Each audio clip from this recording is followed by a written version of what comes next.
Hi, everybody. Mrs. Martin here, and excited to be talking to you for the month of February. So much to celebrate with February, Black History Month, and I Love to Read Month. And also, of course, the fact that we're welcoming so many of you back into the building with the hybrid model. And excited to see you here in person, hopefully stopping down to the library to check out some great books to read.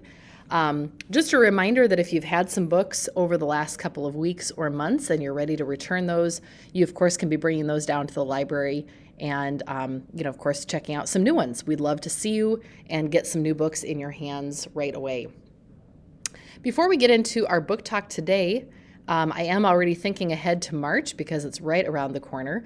And if you were here last year, you know that we have been doing here at Valley Middle the March Madness of Books, where you get a chance to take a look at all of the top 16 books that have been checked out at Valley Middle over the last year.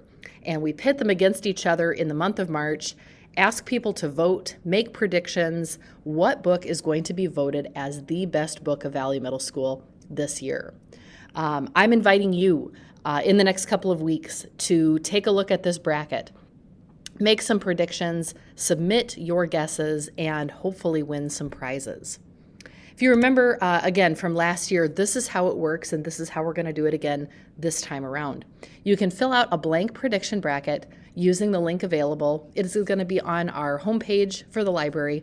It's also going to be on Schoology, and so it is not posted yet. It will be out very soon, so keep your eyes out for that in your Schoology class groups. There will be a link for you to then download this bracket and submit it on, Notability or whatever. You can submit that bracket by Monday, March 15th in order to play, and only one prediction entry per person is allowed. Starting Monday, March 15th, the games begin, and every day you can vote for your favorite books on your Schoology class page. The winners of every head-to-head match advance to the next round to play, and just like before, you can vote as many times as you'd like. So if you have a favorite book on this bracket, or if you really want to make sure that, of course, your predictions come true, you're going to want to do a lot of voting when those voting links come up in your Schoology class page. So get on there, get the vote out during that week of Monday, March 15th. If you end up predicting correctly, you could win big because we'll award prizes once all the winners are decided. If you have questions, once these announcements start coming out, please reach out to me either on Schoology or on email, and I'd be happy to answer those questions for you. I hope that you will consider playing. I invite you to do so. It's free, it's fun, and we'll have some great prizes that you can win. First book I'm sharing today comes from our graphic novel section, always a popular section of books that we continue to add to. In fact, I just placed another book order with a bunch of graphic novels in it, so keep checking back there as we continue to add to our collection. This one's been a favorite for a number of months, Be Prepared by Vera Brosgol. If you are a fan of books by C.C. Bell, Victoria Jameson, or Raina Telgemeier, you are going to love this story. This is one of those just very funny books about somebody who is struggling to fit in, wanting so much to belong, and yet it's really kind of hard. And we have all been in this spot in one way or another in our lives. All Vera wants is to fit in. Her friends live in fancy houses. Her parents can't afford to send her to a nice fancy summer camp, even though that's where all her friends are going, to all these beautiful camps. She can only go to a Russian summer camp in her price range that just isn't really that luxurious. It's pretty rustic. She's going to have to go to the bathroom in little outhouses outside. Things are not going to be all that great, and camp is not what she imagined it was going to be. And especially, nothing could prepare her for all the other things, like the cool girl drama and the endless Russian history lessons that were going to be a part of summer camp. You're going to laugh along with her and watch her try to find a way to fit in a place that she just doesn't feel like she's going to. Again, if you've enjoyed Babysitter's Club books, Smile or Sisters, El Defo, any of these other graphic novels, be sure to pick up Be Prepared. You're going to love it. Silver Wing by Kenneth Oppel is in our fantasy section, and I loved this fantasy story about how one small bat became a noble hero. Shade is our main character, and he is the runt of his colony, meaning he's the smallest and the weakest. He's determined, though, that this time of year, when his family and his colony is migrating, south for the winter, he is finally going to prove himself, that he can make the long journey. He's going to show them that he is not as weak or as small as they all think. Unfortunately, there is this huge storm when they migrate, and as a result of the storm, he gets lost. The colony heads one way, he gets blown off course, and he has no idea where to go. He's completely turned around, and he is, as any of us would be, heartbroken, doesn't know how to find his way. It's up to him to try to find his way with the help of lots of other bats that he meets. He meets kind of a ragtag group of people, a couple other bats who are not a family themselves, but they kind of all band together to help him out. And I have to say, this story, not only is it full of so much adventure and suspense, but I really did forget along this journey a lot of the time that this book was about bats. It felt very much like these characters came to life in the way that people would. They felt so real, so much like, just fully, just like people. I don't know how else to describe that, but they felt as though they were characters. I just kept forgetting that they were animals.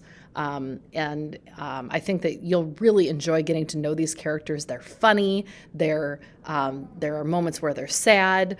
You're just going to ride out all those emotions with them, and you are going to be cheering alongside, hoping that Shade, along with these new friends, and maybe some that he can't trust so much, are going to make it, to find the rest of his colony. Read this exciting book. You will not be disappointed, I promise. Spy High Mission 1, part of a series, obviously, by A.J. Butcher. If you like any of those movies, TV shows, or books that involve spies, this would be a great series to pick up. This is an interesting one because it involves kids who are being trained to be spies. They're at a high school that is supposed to train them to be secret agents. And it's not one where they're just being trained to be secret agents and then out they go for their first mission. That's part of it.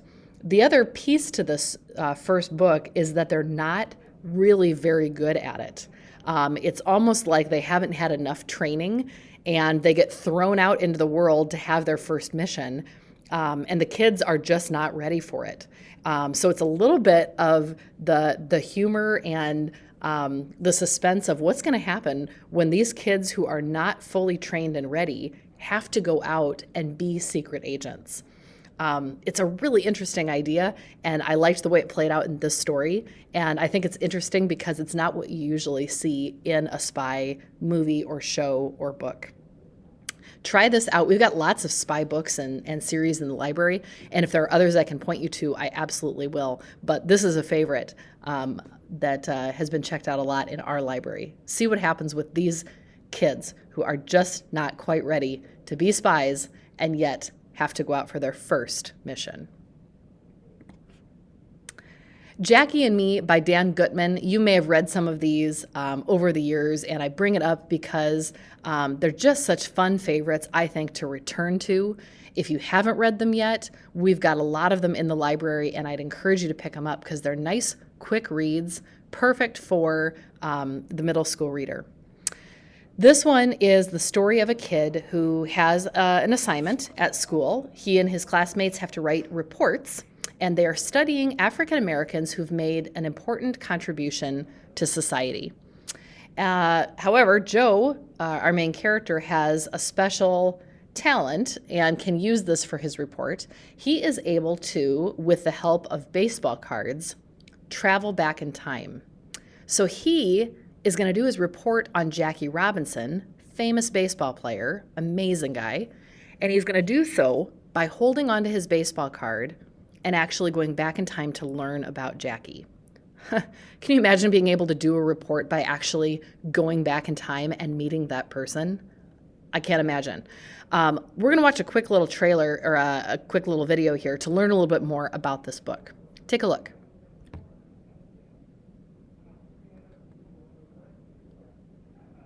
Oh, gotta love when technology doesn't work. That's okay.